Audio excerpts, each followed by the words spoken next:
प्रिय विद्यार्थियों, आज का टॉपिक है बीए द्वितीय वर्ष विश्व इतिहास, जिसका शीर्षक है अमेरिका का स्वतंत्रता संग्राम भाग 3 और इसकी प्रमुख घटनाएं।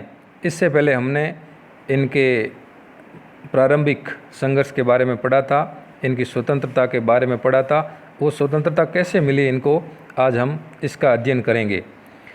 4 जुलाई सन 1776 को अमेरिका का स्वतंत्रता दिवस मनाया जाता है। 3 सितंबर सन 1783 को पेरिस की संधि के साथ औपचारिक दृष्टि से अमेरिका को स्वतंत्र राष्ट्र माना जाता है। स्वतंत्रता के घोषणा पत्र का मुख्य उद्देश्य यह बताना था कि जब कोई सरकार मनुष्य को नैसर्गिक अधिकारों से वंचित करे तो नागरिकों को यह अधिकार है कि वे उस सरकार को उखाड़ कर फेंक दे। घोषणा पत्र में बताया कि ईश्वर ने सब मनुष्यों को समान बनाया है। ईश्वर ने उन्हें कुछ ऐसे अधिकार दिए हैं जिन्हें उनसे कोई छीन नहीं सकता। इन अधिकारों में जीवन की स्वतंत्रता और सुख के लिए प्रयत्न शामिल है। अब प्रमुख घटनाक्रम कि अमेरिका को आज़ादी किस प्रकार मिली थी और क्या क्या घटनाएं हुई थी, और 3 सितंबर सन 1783 तक क्या क्या अमेरिका में घटनाक्रम हुए। तो प्रथम आता है सारागोटा का युद्ध सन 1777। नागरिक सेना के सेनापति जॉर्ज वॉशिंगटन, जो आगे चलकर अमेरिका के प्रथम राष्ट्रपति बने थे, उनको अमेरिका के स्वतंत्रता संग्राम में सेना का प्रमुख सेनापति बनाया था। वाशिंगटन को 1776 ईस्वी में बंकर हिल की लड़ाई में अंग्रेज जनरल विलियम ने पराजित कर दिया। वाशिंगटन के सैनिक बहुत बुरी स्थिति में थे। उनके पास पहनने को कपड़े नहीं थे और शस्त्रों के नाम पर केवल जंग लड़ी बंदूकें थीं। परंतु परिस्थितियों में परिवर्तन हुआ और वाशिंगटन ने अक्टूबर सन 1777 में सारागोटा नामक स्थान पर अंग्रेज जनरल बुर्गोयन को घेर लिया। इस विजय के बाद अमेरिका की स्थिति में परिवर्तन हुआ और विदेशी शक्तियों फ्रांस, इंग्लैंड और स्पेन ने सेना और आर्थिक रूप से अमेरिका की मदद की। फ्रांस इंग्लैंड से सप्तवर्षीय युद्ध में पराजय का बदला लेना चाहता था। 16 फरवरी सन 1778 ईस्वी में फ्रांस के साथ समझौता हुआ और 1779 में स्पेन भी इंग्लैंड के खिलाफ युद्ध में कूद पड़ा। 1780 में हॉलैंड भी अमेरिका के पक्ष में युद्ध में उतर गया। रूस, डेनमार्क, स्वीडन ने भी हथियारबंद तटस्थता की घोषणा कर दी, जो इंग्लैंड के खिलाफ ही थी। इन देशों के अमेरिका के पक्ष में उतरने पर युद्ध का नक्शा ही बदल गया और वे एक एक युद्ध में इंग्लैंड को मात देने लगे। वर्जीनिया में यॉर्क टाउन नामक स्थान पर 19 अक्टूबर सन 1781 ईस्वी में इस संघर्ष का अंतिम युद्ध लड़ा गया। अंग्रेज जनरल कॉर्नवालिस ने इंग्लैंड की सेना का नेतृत्व किया, जो पराजित हो गया। अब आपके स्मरण के लिए बता दें कि लॉर्ड कॉर्नवालिस सन 1786 में ये भारत का गवर्नर जनरल बनकर भारत आया था। अंग्रेज जनरल कॉर्नवालिस ने इंग्लैंड की सेना का नेतृत्व किया और उसे घेर लिया और उसने आत्मसमर्पण कर दिया। इस पराजय पर इंग्लैंड के प्रधानमंत्री लॉर्ड नॉर्थ ने कहा, हे ईश्वर, सब कुछ समाप्त हो गया, क्योंकि इंग्लैंड पराजित हो गया था। अब है पेरिस की संधि 3 सितंबर सन 1783। उसकी क्या क्या धाराएं थी, प्रावधान थे, उसको हम जानते हैं। 13 उपनिवेशों को स्वतंत्र राज्य के रूप में स्वतंत्रता दे दी गई। न्यूफाउंडलैंड, लेब्राडोर, नेवा स्कोटिया पर अमेरिका को मछली पकड़ने व सुखाने के कार्य से वर्जित कर यह अधिकार फ्रांस को दे दिया गया। फ्रांस को इंग्लैंड से वेस्ट इंडीज़ में सेंट लूसिया, टोबागो, अफ्रीका में सेनेगल व गोरी तथा भारत में कुछ नए भाग दिए गए। जिब्राल्टर के विस्तार पर मोनारिका ही स्पेन को दिया गया। अमेरिकी राष्ट्र की सीमा ओहियो नदी के साथ साथ तय कर दी गई। संघर्ष में जिन लोगों की हानि हुई उन्हें क्षतिपूर्ति अमेरिका करेगा, लेकिन अमेरिका ने इस शर्त का उल्लंघन कर दिया। अब है अमेरिका का संविधान। पेरिस की संधि 3 सितंबर सन 1783 के बाद अमेरिका स्वतंत्रता ने अपना नव संविधान निर्माण किया। इन 4 प्रश्नों के संविधान पर 55 लोगों ने 17 सितंबर सन 1787 में हस्ताक्षर किए और यह 21 जून सन 1788 को लागू हुआ। अमेरिका में गणतंत्र की स्थापना की और संघ पद्धति स्वीकार कर ली गई। शक्तियों का विभाजन संघ और राज्यों के मध्य कर लिया गया। इस संविधान में अमेरिकियों को कई अधिकार दिए गए जो निम्न भाषण, प्रकाशन, धार्मिक स्वतंत्रता, न्याय के अधिकार, संपत्ति के अधिकार दिए गए।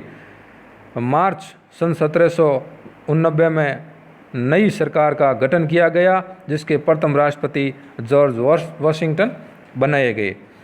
अब हम जानते हैं इंग्लैंड की हार के क्या कारण थे।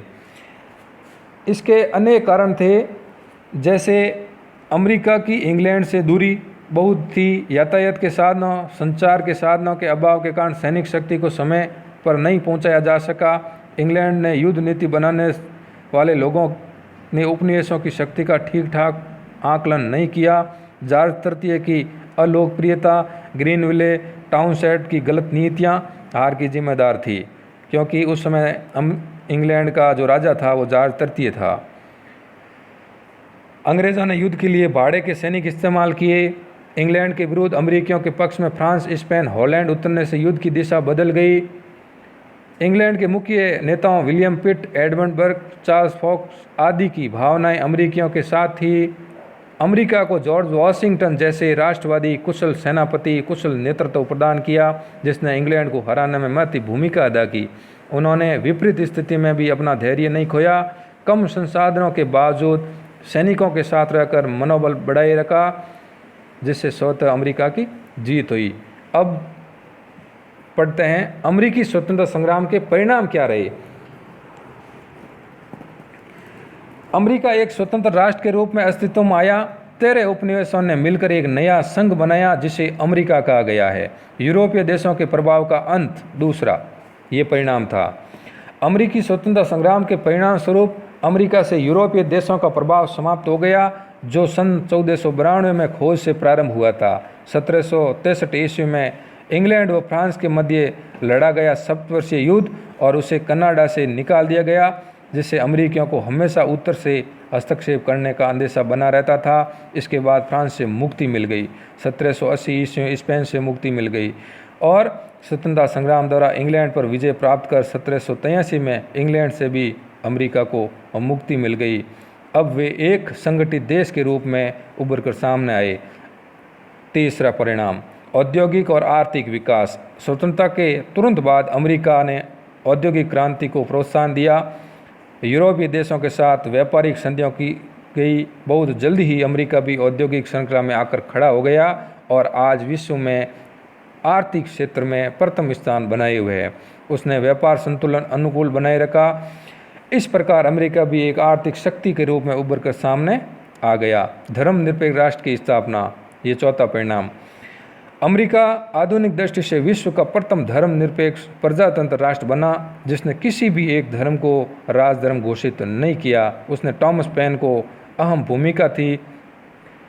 उसने कहा था, मेरा मस्तिष्क ही मेरा धर्म है। ये टॉमस पेन का प्रसिद्ध कथन है। सामाजिक सुधार। इस स्वतंत्रता संग्राम में महिलाओं की अहम भूमिका को महत्व दिया। इस संग्राम के समय महिलाओं ने भी पुरुषों के साथ कंधे से कंधा मिलाकर अपना अहम योगदान दिया। उन्होंने अमेरिकी सेना के लिए जासूसी, रसद पूर्ति, घायल सैनिकों की मरहम पट्टी आदि कार्य किया। महिलाओं के बारे में अंग्रेज जनरल कॉर्नवालिस ने कहा था, अगर अमेरिका के सभी पुरुषों को हम समाप्त कर भी दे तो भी उतनी महिलाओं से हमें संघर्ष करना पड़ेगा। प्रथम महिलाओं को संपत्ति का अधिकार दिया गया। महिलाओं को प्रशासन में भागीदारी निभाने के लिए प्रेरित किया गया। महिला व पुरुषों को समान अधिकारों के सिद्धांत को अपनाया। इसके बाद 1919 में रूस में, 1920 में जर्मनी में, 1927 में इंग्लैंड में भी महिलाओं को मताधिकार प्रदान किया गया। इंग्लैंड की प्रतिष्ठा को धक्का। इंग्लैंड जो कि समुद्र की रानी बन चुका था तथा अजय माना जाता था, को पराजित किया। इससे अंतर्राष्ट्रीय समुदाय में उसकी प्रतिष्ठा गिरी। यह उसकी सबसे बड़ी राजनीतिक प्रगति। सातवां परिणाम जॉर्ज तृतीय के व्यक्तिगत शासन का अंत। अमेरिका के स्वतंत्रता संग्राम के बाद संसदीय सुधारों के तहत राजा के अधिकारों को सीमित किया व उसके व्यक्तिगत शासन को समाप्त कर दिया। पहले जहाँ जाट तृतीय निरंकुश तरीके से उपनिवेशों का दमन करता था, वह सोचता था कि उपनिवेशों का हित इंग्लैंड पर टिका हुआ है। उसे युद्ध में खूब जोर लगाया, लेकिन हारने के बाद उसको और इसकी नीतियों को गलत माना गया। 8वां परिणाम, इंग्लैंड की नीति में परिवर्तन। अमेरिकी स्वतंत्रता संग्राम से पूर्व इंग्लैंड ने अमेरिका तथा अन्य उपनिवेशों में वाणिज्यवाद की नीति का अनुसरण किया। उपनिवेशों को केवल अपने हित और विकास में उपयोग करना चाहा। जब उन्होंने उपनिवेशों को बहुत विकास से वंचित रखा और विद्रोह की भावना पनपने लगी, लेकिन विद्रोह के बाद उसने इस नीति को त्याग कर सुधार की नीति अपनाई, लेसेज फेयर की नीति लागू की। इस नीति में वाणिज्यवाद को समाप्त किया। उपनिवेशों के प्रति सतर्कता की नीति। भारत, ऑस्ट्रेलिया और उपनिवेशों के प्रति इंग्लैंड सावधान हो गया कि कहीं उनके खिलाफ विद्रोह न हो जाए। अमेरिकी संग्राम के बाद इंग्लैंड को अपनी वाणिज्यवाद की नीति पर सोचने पर मजबूर कर दिया। अब उपनिवेशों को उपभोग के लिए इस्तेमाल करने की वस्तु के स्थान पर प्रशासनिक सुधारों के साथ साथ सामाजिक सुधारों में रुचि लेने लगा। फ्रांस पर प्रभाव। लाफायता के नेतृत्व में फ्रांसीसी सेना इंग्लैंड के विरुद्ध अमेरिकी स्वतंत्रता संग्राम में कूद पड़ी। जब वे फ्रांस पहुंची तो फ्रांसीसी सैनिक ये समझ गए अब वे अमेरिका को अधिकार दिलाने में मदद कर सकते हैं। तो फ्रांस में सामाजिक, आर्थिक, न्याय तथा अधिकारों के लिए फ्रांस में भी संघर्ष किया जा सकता है। लाफायता ने फ्रांस आकर एक सैनिक गार्ड नामक संगठन बनाया और अधिकारों के लिए संघर्ष किया। अतः अमेरिका के स्वतंत्रता संग्राम ने फ्रांस की क्रांति को प्रभावित किया। इस प्रकार अमेरिकी स्वतंत्रता संग्राम का महत्व।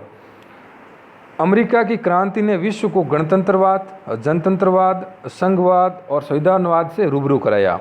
इसके अलावा मानव अधिकारों का पुरजोर तरीके से समर्थन किया, जिससे विश्व को एक नया और आदर्शवादी विचार मिले। अमेरिका ने विश्व को शक्ति विभाजन और धर्मनिरपेक्षता का सिद्धांत दिया। इसमें उन्होंने संघ व राज्यों के मध्य शक्तियों का विभाजन किया और इसी के साथ अमेरिका ने अपनी राजनीतिक व्यवस्था में धर्म को हस्तक्षेप नहीं करने दिया। सभी धर्मों को मान्यता और सम्मान दिया। अमेरिकी क्रांति से प्रेरित होकर फ्रांस में भी क्रांति हो गई। फ्रांसीसी क्रांति के मुख्य सिद्धांत समानता, स्वतंत्रता और बंधुत्व अमेरिका की क्रांति के मूल में ही थे। अमेरिका की क्रांति से इंग्लैंड की रक्तहीन राज्य क्रांति द्वारा प्रतिपादित सिद्धांतों का अधिक विकास किया। अमेरिकी क्रांति को आधुनिक युग में गणतंत्र की जननी कहा जाता है। इसके बाद लिखित संविधानों की परंपरा चली। अमेरिका ने राष्ट्रीयता के सिद्धांत को विश्व के सामने रखा और आज सबसे छोटा संविधान अमेरिका का है। अब है अमेरिकी क्रांति की मुख्य घटनाएं, स्मरणीय तथ्य कि क्या क्या हुआ उसका सारांश। अमेरिकी महाद्वीप में जेम्स टाउन ने सन 1607 में पहली बस्ती बसाई थी। 1624 ईस्वी में अंग्रेज़ों ने वर्जीनिया में तंबाकू निषेध कानून लागू किया, जिसके अनुसार विदेशी जहाज़ों के प्रयोग को वर्जित कर दिया गया। सन 1651 ईस्वी में नेविगेशन एक्ट लगाया गया। टॉमस पेन ने सन 1776 में कॉमन सेंस नामक किताब लिखी, जिसमें अंग्रेजी शोषण पर कठोर प्रहार किया। इंग्लैंड के प्रधानमंत्री ग्रीनविले ने सन 1764 में शुगर एक्ट पारित किया। सन 1765 में स्टाम्प एक्ट पारित किया, जिसका अमेरिका में सबसे अधिक विरोध हुआ। सन 1767 में टाउनशेंड ने 5 वस्तुओं चाय, शीशा, कागज़, सिक्का, धातु और रंग, सिक्का धातु एक ही है और रंग पर सीमा शुल्क लगा दिया। ये 5 कर योजना थी जो टाउनशेंड के नाम से जानी जाती है। 5 मार्च सन 1770 में बोस्टन हत्याकांड हुआ, जिसमें 5 लोग मारे गए थे। सन 1773 16 दिसंबर बोस्टन टी पार्टी की घटना सैमुअल एडम्स के नेतृत्व में हुई और 340 से अधिक पेटियां समुद्र में फेंक दी गई थी। अमेरिका के 13 उपनिवेशों के प्रतिनिधियों ने 4 जुलाई को स्वतंत्रता की घोषणा करने के कारण यहाँ आज भी अवकाश होता है, यानी स्वतंत्रता दिवस मनाया जाता है प्रतिवर्ष 4 जुलाई को। जैसे भारत का मनाया जाता है 15 अगस्त को, उसी प्रकार अमेरिका में ये 4 जुलाई को मनाया जाता है। इस दिन स्वतंत्रता दिवस मनाया जाता है अमेरिका की आज़ादी के लिए, लेकिन इसको मान्यता दी पेरिस की संधि के तहत। अमेरिकी स्वतंत्रता संग्राम में भूमिका निभाने वाले विचारक व दार्शनिक James Otis, Samuel Adams Jefferson और टॉमस पेन थे। 5 सितंबर सन 1774 को फिलाडेल्फिया में प्रथम महाद्वीपीय कांग्रेस का आयोजन किया गया। प्रथम महाद्वीपीय कांग्रेस में जॉर्जिया ने भाग नहीं लिया। बहुत ही महत्वपूर्ण सवाल है यहाँ। केवल 13 उपनिवेशों में से 12 ने भाग लिया था, एक ने नहीं लिया, वो था जॉर्जिया। अमेरिका के सेनापति जॉर्ज वॉशिंगटन ने सारागोटा की लड़ाई में अंग्रेजों को हराकर आंदोलन की दिशा बदली। इसी के बाद फ्रांस, स्पेन, हॉलैंड अमेरिका के पक्ष में उतरे। यॉर्कटाउन नामक स्थान पर जॉर्ज वॉशिंगटन ने कॉर्नवालिस को आत्मसमर्पण करने पर मजबूर कर दिया था सन 1781 में। अमेरिका के स्वतंत्रता के घोषणा पत्र को Thomas Jefferson, John Adams, Benjamin Franklin, Roger Sherman, Robert Livingston ने तैयार किया था। 5 व्यक्तियों का ये दल था। 19 अप्रैल सन 1775 ईस्वी को अमेरिकी स्वतंत्रता संग्राम का प्रारंभ माना जाता है, क्योंकि लेक्सिंगटन में प्रथम ये रक्त रंजित घटना हुई थी। 200 से अधिक सैनिक मारे गए थे। 10 मई सन 1775 को फिलाडेल्फिया में दूसरा महाद्वीपीय कांग्रेस का आयोजन हुआ, जिसमें एक विख्यात तस्कर जॉन हैनकॉक ने इसका नेतृत्व किया था। अमेरिकी स्वतंत्रता के बाद विश्व में पहली बार लिखित संविधान, शक्ति पृथक्करण सिद्धांत, संघीय शासन व्यवस्था, न्यायपालिका की सर्वोच्चता, अध्यक्षात्मक शासन प्रणाली, व्यापक मताधिकार का प्रयोग किया गया। इस प्रकार अंतिम जो इस संघर्ष की घटना थी वो थी पेरिस की संधि। 3 सितंबर सन 1783 और 13 उपनिवेशों को पूरे विश्व में इंग्लैंड सहित स्वतंत्रता प्रदान कर दी गई। तो इस प्रकार था अमेरिका का स्वतंत्रता संग्राम।